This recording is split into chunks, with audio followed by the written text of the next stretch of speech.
Hola, bienvenidos a Estrategias de Inversión. Estamos con José Luis García, analista independiente y CEO de Enbolsa, para repasar la actualidad de los mercados y la volatilidad que como saben se encuentra en mínimos históricos. Hola, muy buenos días, José Luis, ¿qué tal? Hola, ¿qué tal? Buenos días. Hablaba del volumen de amplitud de Estados Unidos que se encuentra ahora mismo dando mucho de qué hablar. ¿Cómo lo ve? Bueno, sobre todo yo creo que es importante que miremos distintos aspectos que salen un poquito fuera del prisma normal que solemos mirar cuando analizamos el mercado, porque si nos adentramos un poquito dentro de las entrañas de los propios índices americanos, podemos observar detalles que anticipan lo que se llaman indicadores adelantados, que nos pueden ayudar pues, a anticipar en parte esos techos de mercado o esos grandes suelos de mercado. Es evidente, es una realidad que el mercado americano tiene una tendencia alcista pues, muy prolongada, con mucha fuerza y mucha tendencia, pero en determinados momentos observamos determinados, digamos, matices de debilidad, ¿no? Y esos matices los estamos viendo a través de un indicador muy interesante que es el volumen que emplean los inversores a la hora de tomar posiciones en las compañías que componen, en este caso, el índice NYSE, que es el referente para los estudios de amplitud. Y lo que hacemos es medir cuánto dinero entra en las compañías que suben y cuánto dinero están entrando en las compañías que bajan.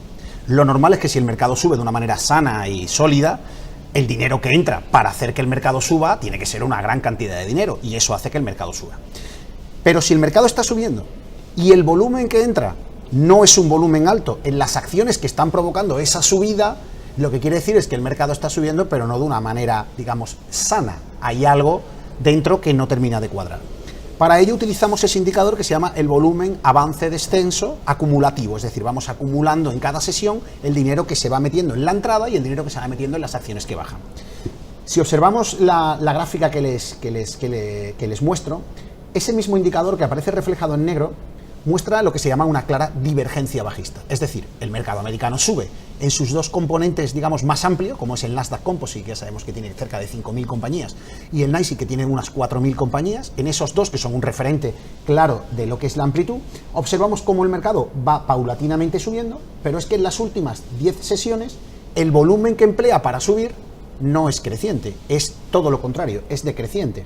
Y eso lo podemos ver perfectamente en la curva, cómo el volumen de entrada decrece mientras que el mercado va creciendo. Eso es una clara manifestación de divergencia bajista y, por lo tanto, de desaceleración del movimiento alcista.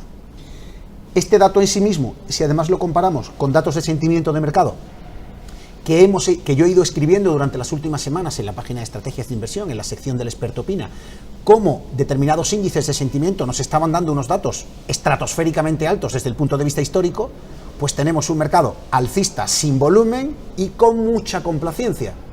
Mala combinación para la continuación alcista de corto plazo.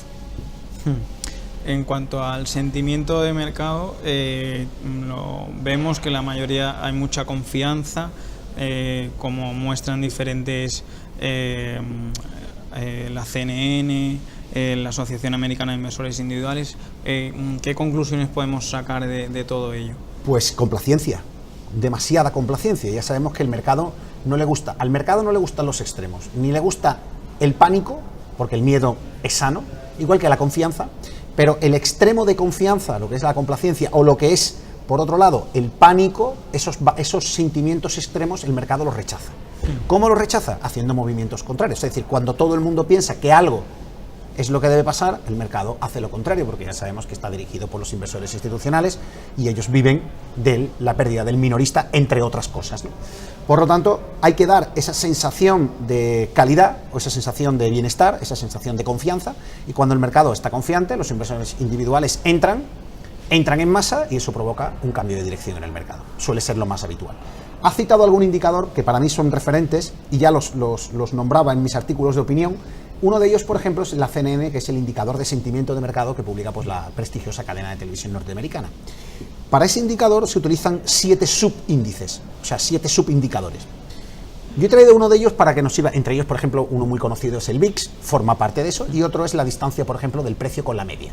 Son indicadores muy básicos, luego ya tiene indicadores más complicados, entre ellos, por ejemplo, el volumen, que he comentado anteriormente, o en este caso, uno que le traigo que es el yield spread, es decir, vamos a medir cuánto está dispuesto la gente a pagar por un bono de riesgo. y lo vamos a comparar con lo que paga la gente por un bono de alta calidad. Lo normal es que por la alta calidad nos paguen poco. Cuando doy el dinero por bonos de alta calidad me paguen poco, y cuando pongo mi dinero por un bono de mucho riesgo, lo normal es que me paguen mucho. Por lo tanto, ese diferencial entre el bono de bajo riesgo y el bono de alto riesgo debe ser amplio. Cuando el mercado está en una situación natural, esa tasa diferencial debe ser muy alta.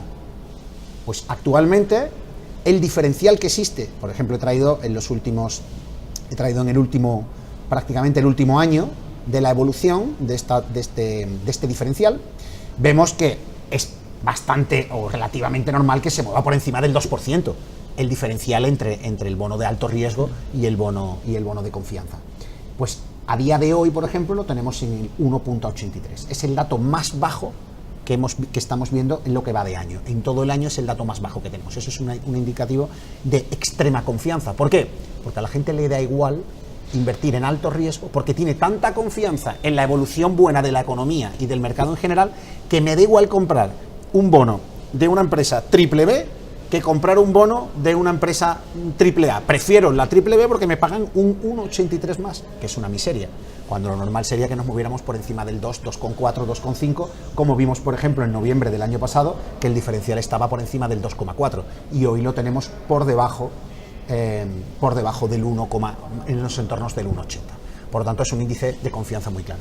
Todos esos datos hacen que el índice actual de la CNN se encuentre en 82. Ese índice de la CNN se mueve de 0 a 100. Cuanto más alto está, más confianza hay. Pero lo interesante viene en el dato que les muestro ahora, en la curva de los últimos 2 años de evolución. Y es que en esos 2 años nunca hemos visto el dato de 95. Y el dato de 95 lo vimos la semana pasada. Máxima confianza, datos extremos, porque en los últimos 2 años el mercado americano no ha sido precisamente bajista, o sea, ha sido un mercado alcista. Bueno, pues en mercado alcista nunca hemos visto un dato de 95 puntos en el indicador de la CNN, es el valor más extremo que hemos visto nunca. Si a eso le unimos que el volumen no está entrando en la subida, y le unimos a que todos los indicadores de sentimiento nos están mostrando confianza extrema, pues yo diría que, bueno, estamos cada vez más cerca de un posible techo de mercado que provoque una corrección. Ojo, nadie está hablando aquí de cambios de tendencia, ni de correcciones agresivas, no. Hablamos de procesos correctivos, que pueden ser en tiempo o en precio. O sea, cuando hablamos de una corrección, el mercado americano corrige en tiempo, es decir, cae en torno a un 1, un 1,5, y ahí se queda entre un 1 y un 2%, se queda 3 meses, y se queda tan pancho. Bueno, o sea, no necesariamente tiene que traer consigo esta consecuencia una caída estrepitosa del mercado americano, ni mucho menos. Y en cuanto a los otros índices, sí, mira, ¿cómo lo ves? Traigo uno que, digamos, quizás sea el menos conocido, que es el índice ISE, que es el indicador de sentimiento de mercado, pero desde un punto de vista un poco distinto al ratio put-call que conocemos más, o el índice VIX de sentimiento de mercado. Aquí lo que hacemos es cogemos a los inversores individuales que invierten en opciones y que compran opciones call y opciones put, pero solo al inversor individual, es decir, quitamos tanto al market maker como a los inversores institucionales. Es decir, todos los creadores de mercado y todos los que mueven el dinero los excluimos, es decir, solo cogemos pequeñas posiciones que invierten en acciones por parte de los minoristas, y con eso sacamos un dato. Ese dato, en esa curva que les muestro, que parece, pues prácticamente parece un electrocardiograma, ¿no? Pero que es este dato azul, básicamente nos tenemos que centrar en algo muy sencillo. El valor se mueve cuando existe mucha confianza, va a los entornos de 200. Y vemos cómo, por ejemplo, en el último año y pico, más o menos, casi podemos decir que, sí, más o menos en los últimos 2 años, desde el año 2015, desde octubre del 2015 hasta ahora, nos fijamos cómo tenemos, a ver, un momentito, no, este dato no vale, este no está actualizado, no nos vale como referente. Vamos a pasar mejor al índice de la Asociación Americana, porque este lo tengo actualizado, no está actualizado a fecha de hoy, ¿vale? De todas maneras, yo lo vi antes viniendo para acá, lo que pasa es que al copiar he hecho un copio de pantalla y he cogido menos espacio-tiempo. Sí. Pero bueno, tenía el dato por encima de 200, que era lo que queríamos ver. Pero bueno, nos vamos a otro dato que es muy sencillo, el de la Asociación Americana de Inversores Individuales, sí, que creo que lo comentaste antes. Sí. Y aquí pues tenemos un dato muy claro. Hace una semana el dato de alcistas estaba en torno al 40%. y su media es el 38, es decir, estábamos un 2% por encima de la media normal. Pero no solamente eso, sino que además los bajistas que se mueven en un 30% están ahora mismo en los entornos del 28, es decir, hay muchos alcistas y menos bajistas de la media. ¿Qué quiere decir? Estamos en situaciones extremas, ¿no? Por lo tanto, son datos que van avalando, digamos, cada uno de la idea de que el mercado está excesivamente sobrecomprado y excesivamente sobreconfiante, lo avalan el índice ISE o el índice de la Asociación Americana de Inversores Institucionales y el índice de la CNN. Y bueno, y luego ya, pues luego hay otro que es pues, el que todos conocen, que es el VIX, que en la gráfica les muestro una cosa muy clara, y es que en los datos que está actualmente el VIX solo ha estado 4 veces desde el año 1999. Es decir, hablamos de que esta gráfica que les muestro es una gráfica histórica desde 1929 hasta el año prácticamente ahora, finales del 17, y tenemos con las flechas verdes, les marco las veces que el índice del VIX ha estado en la zona de mínimos en la que se encuentra ahora, que estamos hablando del año 2005, estamos hablando del año 2006 y 2007, luego ya el año 2014 y hoy. O sea que hablamos de un dato que es absolutamente anormal en los mercados. ¿Eso quiere decir que es una buena oportunidad para comprar VIX, por ejemplo, y realizar estrategias del VIX? Cuidado con eso, porque el VIX se queda en la parte baja, se puede quedar semanas y semanas y semanas, mientras que el mercado sube. El índice VIX no es un referente, digamos, estratégicamente importante como para operarlo en base a su dato numérico. ¿Por qué? Porque el VIX es un indicador demasiado coloquial ya.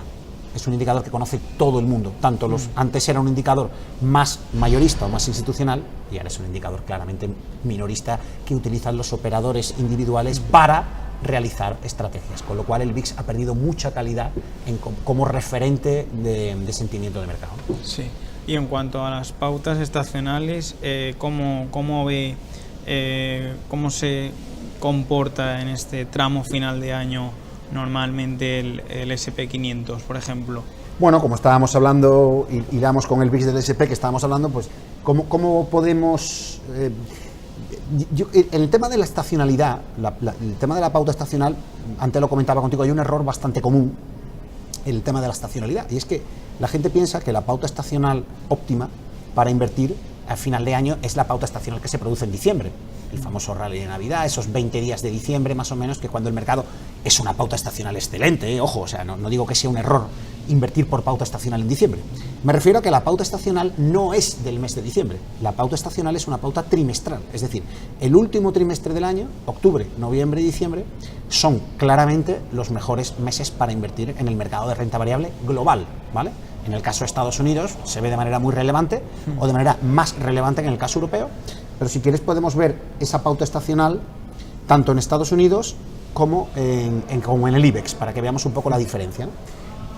Para formar una pauta estacional necesito una serie estadística relativamente amplia. Yo he cogido 27 años, ¿vale? En los últimos 27 años he medido lo que ha hecho octubre, noviembre y diciembre el S&P.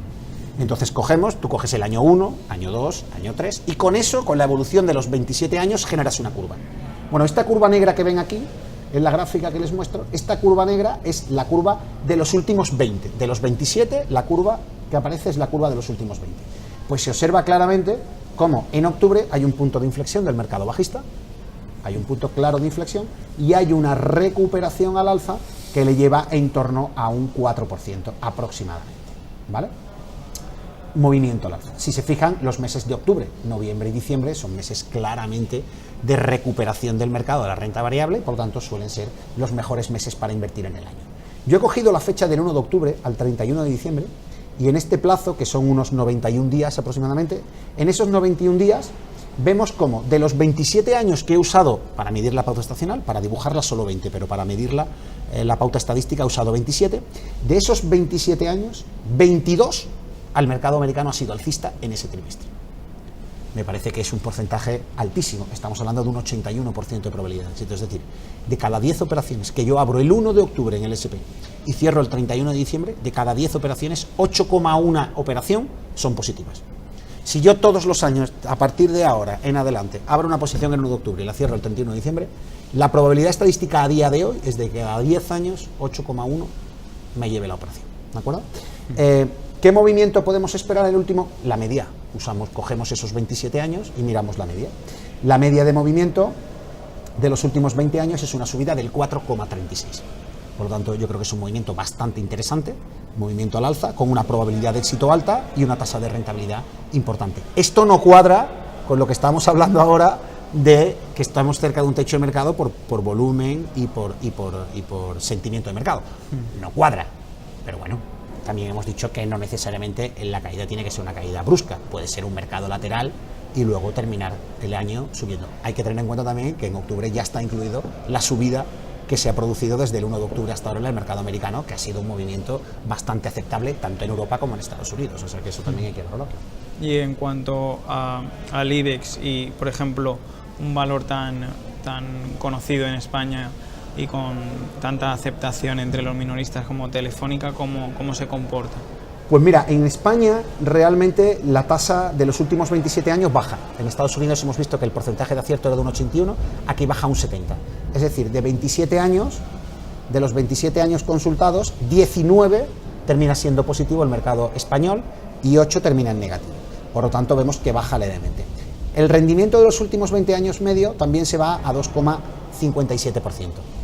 Hablábamos de un 4,5 aproximadamente en el SP, en Europa se queda en un en el IBEX se queda en un 2,5. Por lo tanto, se ve en la gráfica como la pauta estacional de los meses de octubre, noviembre y diciembre es una pauta estacional pues mucho más agradable que en el resto del año, porque observen cómo la pauta estacional del IBEX es bastante rácana en lo que a tramos alcistas se refiere, y octubre, noviembre y diciembre, pues bueno, pues es un movimiento relativamente interesante, ¿no?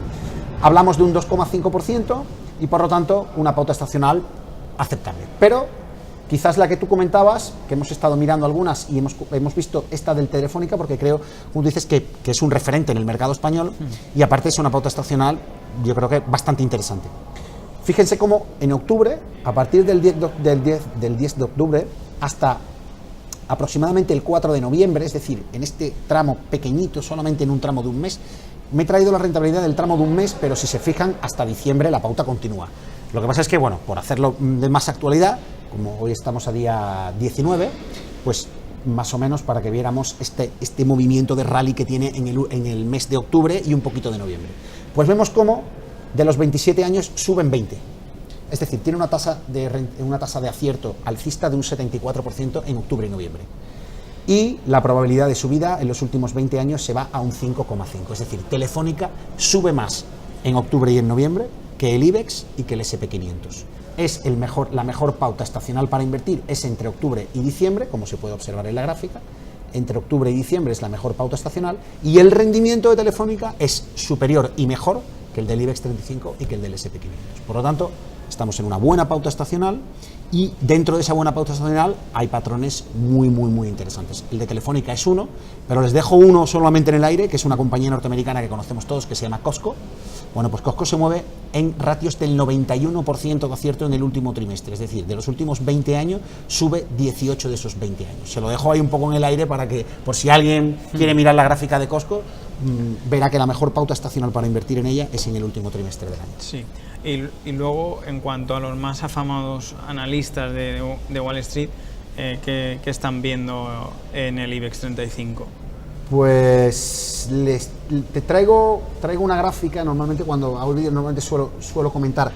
A mí me gusta ver, evidentemente, yo tengo mi opinión sobre el mercado, pero también me gusta ver qué opinan los grandes gurús, ¿no? En España tenemos algunos gurús, pero en Estados Unidos los hay y mueven mucho más masa, digamos, son líderes de opinión que mueven mucho más masa que en España, ¿no? Entonces, yo al final, a través de una plataforma, bueno, pues tengo un poco las estrategias que ellos ceden a esas plataformas para que esas estrategias, digamos, de largo plazo, son estrategias semanales.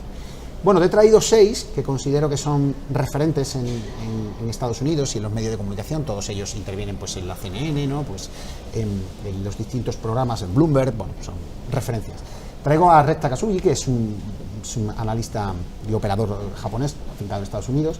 Luego tengo a Chander, tengo a Martin Prim, Mel Whitner, que es, digamos, uno de los referentes en tema de volatilidad, Joe Di Napoli, que fue, bueno, en temas de Fibonacci también ha sido uno de los que más literatura tiene, y luego Justin Pollard, que es una analista australiana de largo plazo que a mí me gusta mucho y que en algunos casos, por ejemplo, la última operación de entrada que dio Justin Pollard, pues la dijimos aquí justo, me acuerdo, en un programa también en directo, así que traigo un poco las posiciones. Todas son posiciones semanales, es decir, lo que ellos piensan para el IBEX en el largo plazo. Bueno, pues fijaros, el primero de los analistas, que es Takayuki, ahora mismo su gráfica está en rojo, quiere decir que está fuera.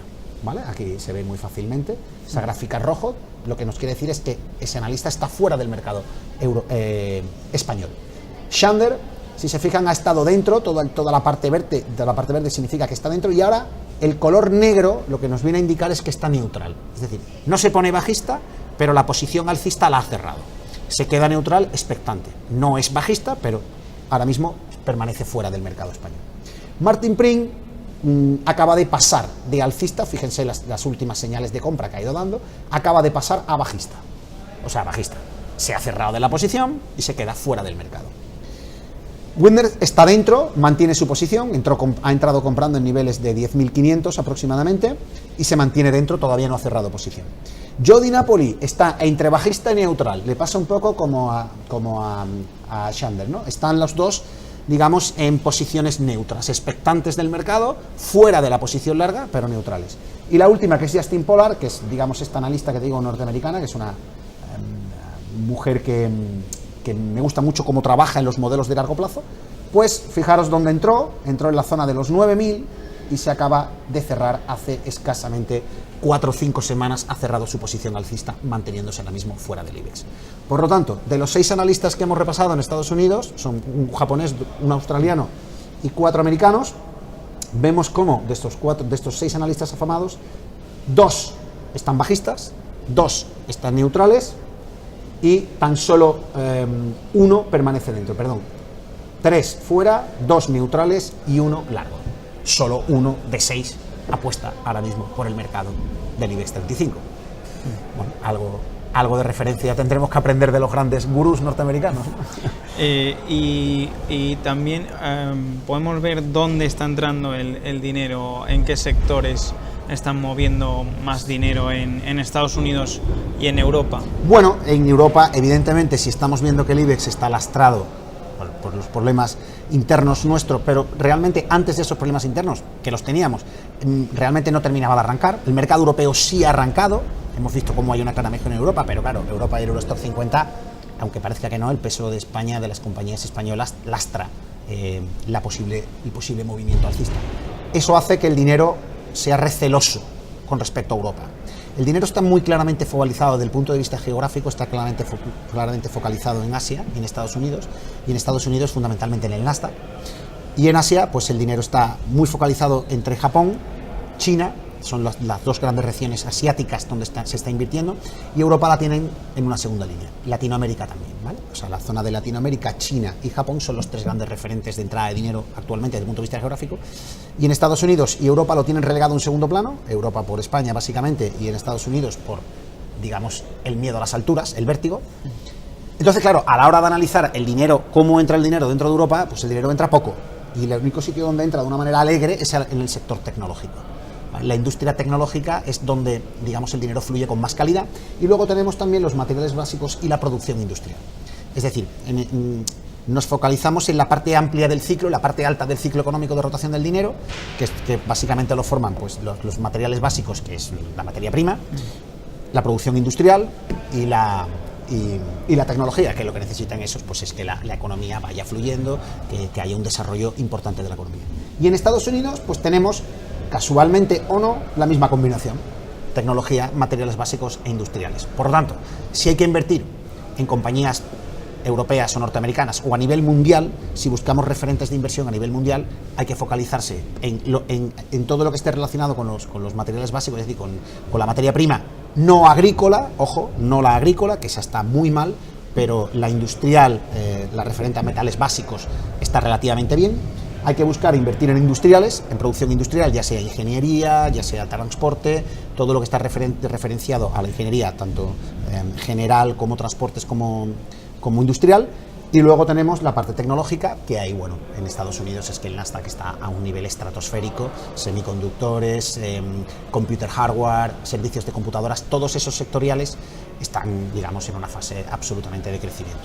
En Europa, un poquito peor, nos focalizamos en la tecnología, y en Estados Unidos podemos abrir el abanico más a la producción industrial, los materiales básicos y la tecnología. Pues muchas gracias, José Luis, por la entrevista y por las reflexiones que ha hecho. Muy bien, gracias a vosotros por invitarme y hasta la próxima. Y ustedes pueden seguir informados de toda la actualidad de la bolsa y los mercados en estrategiasdeinversión.com. Muchas gracias.